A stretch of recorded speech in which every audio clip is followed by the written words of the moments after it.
natin. Ngayon, pagsabayin natin. Yan. So, pareho na sila nakailaw ngayon. Turn off natin. Okay. So, gano'n lang ang nangyari.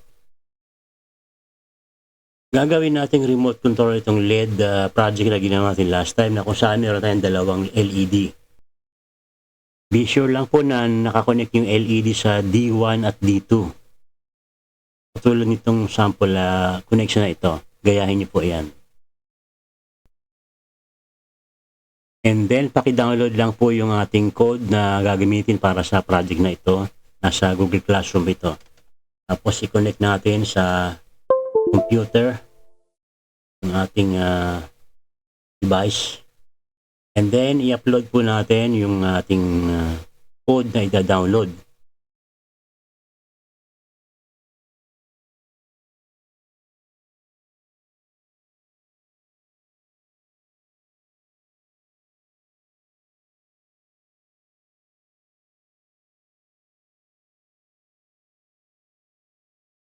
Okay, once na na-download na po natin o i-upload natin sa Node MCU yung code natin, gawin natin na i-disconnect natin sa computer o kaya naman gamitin natin ng power bank para ma-sure natin na hiwalay yung connection nila sa laptop o sa computer at yung Node MCU, yung project natin ay independent siya.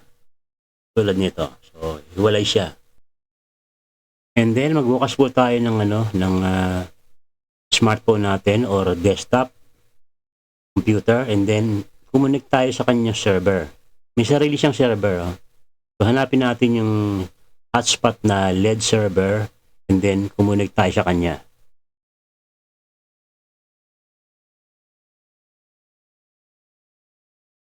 Ang ginagamit ko dito ay laptop. So kumukonek ako sa server na ito, dito, server ng ating project. Hintayin lang po natin na makakonekta properly.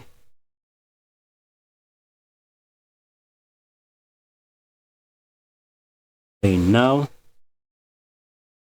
gagawin naman natin is mag-open tayo ng browser. So, yung browser natin ay gagamitan natin ng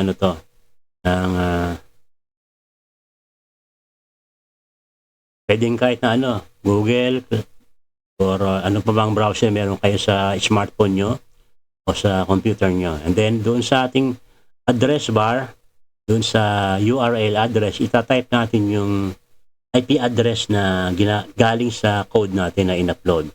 This time, ang ginamit ko dito ay 192.168.5.1. Tapos once na na-type na, press enter.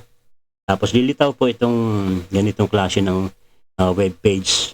So kung mapapansin nyo, meron dalawang button dito. Yung on, parang naka-on to. Ito yung LED 1 saka LED 2. So gawin natin is subukan natin i-turn on yung LED 1. So makikita nyo po yung LED 1, which is the green, ay nag-turn on. I-turn off natin. Okay, ganun din. Yung pangalawang LED, yung red naman tayo, i-turn on natin. So ay nag-turn on siya.